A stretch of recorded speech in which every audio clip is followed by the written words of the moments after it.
क्या आपने कभी सोचा है, अगर कोई पूरी की पूरी नगरी, उसके महल, सड़कें, बंदरगाह और मंदिर समुद्र के नीचे आज भी सुरक्षित पड़े हों, तो क्या वो सिर्फ कहानी होगी? अगर किसी कथा के हर शब्द को विज्ञान एक एक करके सच साबित करने लगे, तो क्या हम उसे कल्पना कह सकते हैं? आज हम आपको ले चलेंगे द्वारका की उस रहस्यमयी यात्रा पर जिसे पूरी दुनिया जानती है, the lost city of Dwarka. एक ऐसी नगरी जिसे बसाया था भगवान श्री कृष्ण ने और जिसे समुद्र अपने साथ ले गया। अध्याय 1। द्वारका एक साधारण नगरी नहीं। द्वारका सिर्फ एक शहर नहीं थी, ये श्री कृष्ण की राजधानी थी। ये यादवों की शक्ति, नीति और धर्म का केंद्र थी। ये नगरी सिर्फ रहने की जगह नहीं थी, बल्कि ये उस युग की राजनीतिक, आध्यात्मिक और सांस्कृतिक पहचान थी।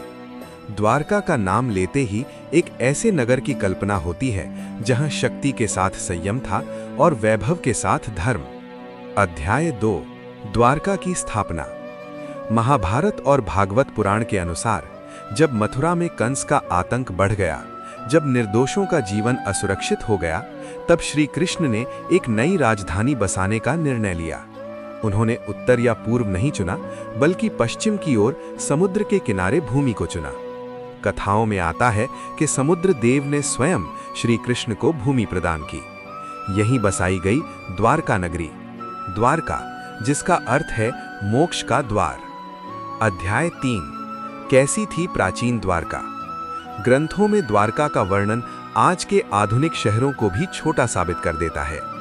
द्वारका में थे सोने और चांदी से सजे महल, रत्नों से जड़े विशाल द्वार, सीधी और चौड़ी पत्थर की सड़कें, ऊंची अट्टालिकाएं, भव्य मंदिर और विशाल समुद्री बंदरगाह। ये एक सुनियोजित नगर था, जहां व्यापार, सुरक्षा और जीवन तीनों का संतुलन था। समुद्र से घिरी होने के कारण द्वारका एक अभेद्य नगरी मानी जाती थी। लेकिन समय के साथ अहंकार ने यादव वंश को घेर लिया।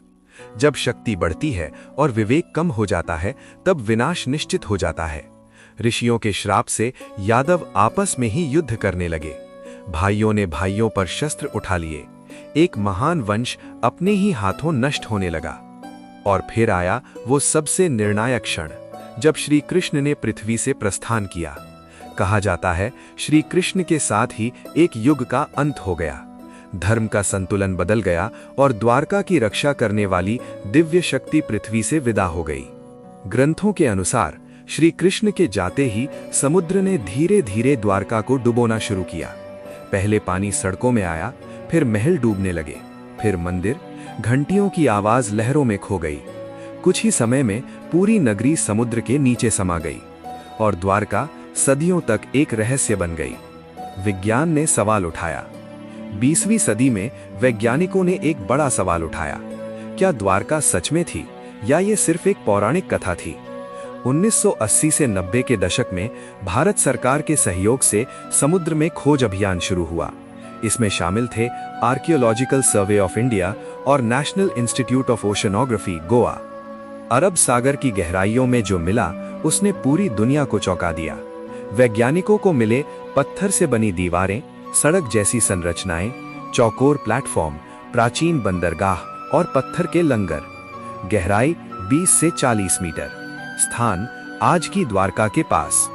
ये संरचनाएं प्राकृतिक नहीं थीं, बल्कि मानव निर्मित थीं। कितनी पुरानी है ये नगरी?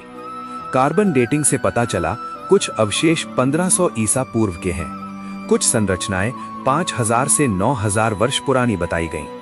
यानी महाभारत काल से भी पहले यहाँ एक उन्नत सभ्यता मौजूद थी। यहीं से विज्ञान और आस्था के बीच बहस शुरू हुई। द्वारका हमें क्या सिखाती है? कुछ वैज्ञानिक कहते हैं ये एक प्राचीन समुद्री व्यापार नगर था। कुछ कहते हैं ये वही श्री कृष्ण की द्वारका है। लेकिन तथ्य बताते हैं, स्थान वही, समुद्र में डूबने का वर्णन वही, बंदरगाह के प्रमाण वही। तो सवाल उठता है, क्या हमारे ग्रंथ सिर्फ कथाएं थीं या इतिहास थे? द्वारका हमें सिखाती है, शक्ति स्थायी नहीं होती, अहंकार विनाश लाता है, समय सबसे बड़ा सत्य है। और सबसे बड़ी बात, भारत का इतिहास दुनिया से कहीं ज्यादा प्राचीन है। समुद्र की गहराइयों में आज भी शायद श्री कृष्ण की नगरी हमसे कुछ कह रही है कि जो कथा समझी गई वो इतिहास थी, और जो इतिहास दबा दिया गया वो आज फिर सामने आ रहा है। अगर आपको ये रहस्यमयी कहानी पसंद आई हो तो वीडियो को लाइक करें, और ऐसे ही सनातन रहस्यों के लिए हमारे चैनल सनातन पथ को सब्सक्राइब करना न भूलें।